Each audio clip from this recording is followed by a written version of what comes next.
ಶ್ರೀನಿವಾಸ್ ಅವರು ಕಾಂಗ್ರೆಸ್ ಕಚೇರಿಗೆ ಬಂದರೆ ಏನೋ ಕಳಕಳಿ ಚೆನ್ನಾಗಿ ಚಟುವಟಿಕೆ ನಡೆಯುತ್ತೆ, ಅಧ್ಯಕ್ಷರ ಮೇಲೆ ಒಂದಷ್ಟು ಆರೋಪಗಳಿದ್ದಾವೆ. ಈಗ ನಾನು ಹೇಳೋದು ಜಿಲ್ಲಾ ಪ್ರಧಾನ ಕಾರ್ಯದರ್ಶಿಯಾಗಿ ಹೆಂಗೆ ಸಮರ್ಥನೆ ಮಾಡ್ಕೊಂತೀವಿ? ಈಗ ನನ್ನ ಮುಂದೆ ನಾನು ಹೇಳೋದಿಲ್ಲ. ಈಗ ಒಬ್ಬ ಪ್ರಧಾನ ಕಾರ್ಯದರ್ಶಿ ಹುದ್ದೆ ಕೊಟ್ಟಿದ ಮೇಲೆ ಅದಕ್ಕೆ ನ್ಯಾಯ ಕೊಡಬೇಕು.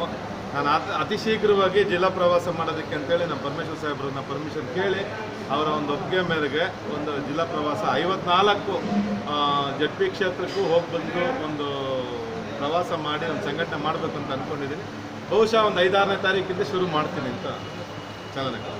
ಅಸಮರ್ಥರು ಅಂತಲ್ಲ, ಅವ್ರ ಇಚ್ಛಾಶಕ್ತಿ ಕಮ್ಮಿ ಇದೆ ಅಂತ ಅಂದ್ಕೊಂಡಿದ್ದೀನಿ. ಯಾಕಂದರೆ ಕೆಲಸ ಮಾಡಿದ್ರಲ್ಲಿ ಕಾಂಗ್ರೆಸ್ ಸರ್ಕಾರಕ್ಕೆ ಹೆಸರು ಬಂದ್ಬಿಡುತ್ತೋ ಅಂತೇಳಿ ಎಲ್ಲ ಒಂದು ಕಡೆ ಸುಮ್ಮನೆ ಹೇಳ್ಕೊಂಡು ಓಡಾಡ್ತಾ ಇದ್ದಾರೆ. ಸರ್, ಈಗ ಜಿಲ್ಲಾ ಕಾಂಗ್ರೆಸ್ ಅಧ್ಯಕ್ಷ ಸ್ಥಾನಕ್ಕೆ ಏನಾದರೂ ತಾವು? ಇಲ್ಲ ಸರ್, ಈಗ ಅಧ್ಯಕ್ಷ ಸ್ಥಾನ ಏನು ಖಾಲಿ ಇಲ್ಲ. ಪದೇ ಪದೇ ನಾವು ಹೇಳಿದ್ದೀವಿ. ನಮ್ಮ ಅಧ್ಯಕ್ಷರು ಜಿಲ್ಲಾಧ್ಯಕ್ಷರು ಏನಿದ್ದಾರೆ ಅವ್ರು ಕೆಲಸ ಮಾಡ್ಕೊಂಡು ಹೋಗ್ತಾ ಇದ್ದಾರೆ. ಹಾಗಾಗಿ ಅದೇನು ಯಾವುದಾದ್ರೂ ನಿಗಮ ಮಂಡಳಿಗೆ ಏನಾದರೂ ಅವಕಾಶಗಳು ಸಿಗ್ತಾ ಇಲ್ಲ. ನಾನು ನಿಗಮ ಮಂಡಳಿಗೆ ಇದಕ್ಕೆ ಯಾವುದಕ್ಕೂ ಕೇಳಿಲ್ಲ. ನನ್ನ ಗುರಿ ಇರೋದು ಒಂದೇ. ನನ್ನ ಗುರಿಯಿಂದ ವಿಚಲಿತನಾಗಲ್ಲ. ಗ್ರಾಮಾಂತರದಲ್ಲಿ ಟಿಕೆಟ್ ತಗೋಬೇಕು, ಕಾಂಗ್ರೆಸ್ ಪಕ್ಷದಿಂದ ಕಂಟೆಸ್ಟ್ ಮಾಡಬೇಕು.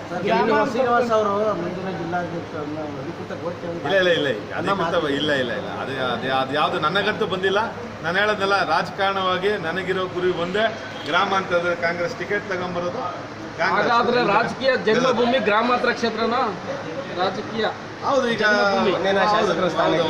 ನಾನು ಶಾಸಕನಾಗಿ ಎಲ್ಲಿ ತನಕ ಇರ್ಬೇಕಂತ ಅನ್ಕೊಂಡಿರ್ತೀನಿ, ಅಲ್ಲಿ ತನಕ ಗ್ರಾಮಾಂತರದಲ್ಲೇ ಇರ್ಬೇಕಂತ ಅಂತಂದ್ರೆ ಎಲ್ಲ ನಿರ್ದೇಶಕರು ಎಲ್ಲ ಸೇರಿಕೊಂಡು ನಾವು ಈಗೇನು ತಾಲೂಕು ಮಟ್ಟದಲ್ಲಿತ್ತು ಅದನ್ನು ತುಮಕೂರು ಜಿಲ್ಲೆ ವ್ಯಾಪ್ತಿನಲ್ಲಿ ಪೂರ್ತಿ ವಿಸ್ತರಿಸ್ತಾ ಇದ್ದೀವಿ. ತುರುವೇಕೆರೆ ತಾಲೂಕು ದಬ್ಬೆಘಟ್ಟ ಹೋಬಳಿ ಒಂದು ಹೊರತುಪಡಿಸಿ ಇದೆಲ್ಲ ಕಡೆ ಮಾಡೋದಕ್ಕೆ ಇವತ್ತು ಅನುಮೋದನೆ ಆಗಿದೆ. ನಾವು ಮುಂದಿನ ದಿನಗಳಲ್ಲಿ ಅದು ಎಲ್ಲ ಕಡೆ ಇದನ್ನು ವಿಸ್ತರಣೆ ಮಾಡ್ತೀವಿ. ಮುಂದಿನ ವರ್ಷ ಎಷ್ಟು ಸಂಘದ ಸದಸ್ಯತ್ವ ಪಡಿತೀರಾ? ಈಗ 750 ಇದೆ. ನನ್ನ ಒಂದು ಅಂದಾಜಿನ ಪ್ರಕಾರ ಒಂದು 3000 ದಾಟ್ತೀವಿ ನಾವು ಜಿಲ್ಲೆನಲ್ಲಿ. ಗ್ರಾಮಾಂತರದ ಶಾಸಕರಾದ ಸುರೇಶ್ ಕೆಲಸ ಮಾಡೋಕ್ಕೆ ಕಾಂಗ್ರೆಸ್ ಸರ್ಕಾರದಲ್ಲಿ ಅನುದಾನ ಇಲ್ಲ ಅಂತ ಹೇಳ್ತಾರೆ.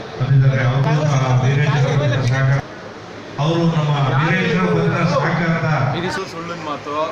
ಮೊನ್ನೆ ಏನು ಉತ್ತರ ಕರ್ನಾಟಕದಲ್ಲಿ ನಾವು ಬೆಳಗಾವಿನಲ್ಲಿ ಸಮಾವೇಶ ಮಾಡಿದ್ರು ಅಥವಾ ಒಂದು ಕಾರ್ಯಕ್ರಮ ನಡೀತು, ಅವತ್ತೇ ದಿವಸನೇ ಅಲ್ಲಿ ಕ್ಯಾಬಿನೆಟ್ ಮೀಟಿಂಗು ನಡೆದಿದೆ.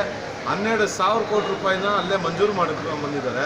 ಈಗ ಇಂಥ ಸಂದರ್ಭಗಳಲ್ಲಿ ದುಡ್ಡಿಲ್ಲ ಅನ್ನೋದು ಹೇಳೋದು ಏನು BJP ಅವ್ರದ್ದು ಒಂದು ಬಾಯಿ ಚಟಕ್ಕೆ ಹೇಳ್ತಾರೆ ಬಿಟ್ಟರೆ ಯಾವುದೇ ರೀತಿಯಾದಂಥ ಇದಿಲ್ಲ. ಇವ್ರ ಕೈಲಿ ಮಾಡೋಕ್ಕಾಗಲ್ಲ ಅಂತ ಹೇಳ್ಬೋದು ನಾವು. ಗ್ರಾಮಾಂತರ ಭಾಗದಲ್ಲಿ ಹಲವಾರು ರಸ್ತೆಗಳು ದುರಸ್ತಿ ಆಗಿದೆ, ಆದರೆ ಇನ್ನೂ ಮಾಡಿಲ್ಲ. ಅದಕ್ಕೆ ಕೇಳಿದ್ರೆ ಅದು ಅವ್ರದ್ದು ಇಚ್ಛಾಶಕ್ತಿ ಪ್ರಾಬ್ಲಮ್ ಇದೆ ಸರ್, ನಾವೇನು ಮಾಡೋಕ್ಕಾಗಲ್ಲ. ಈಗ ಅವರು ಬೇಕಂತಂದ್ರೆ ಈಗ ಇದುವರೆಗೂ ಎಲ್ಲಿ ಅದನ್ನು ಮಾತಾಡಿದ್ದಾರೆ. ಅದು ಬಿಟ್ಟು ಸುಮ್ಮನೆ DC ಅವ್ರು ಕೆಲಸ ಮಾಡೋದಿಲ್ಲ, ಅದಿಲ್ಲ ಇದಿಲ್ಲ ಅಂತ ಆರೋಪಗಳು ಮಾಡ್ತಾರೆ ಹೊರತು ಅದಕ್ಕೆ ಬೇಕಾದಂತೆ ಎಲ್ಲದಕ್ಕೂ ಒಂದು ಪ್ರೊಸೀಜರ್ ಅನ್ನೋದಿರುತ್ತೆ. ಆ ಪ್ರೊಸೀಜರ್ ನಾವು ಫಾಲೋ ಅಪ್ ಮಾಡ್ಬೇಕು.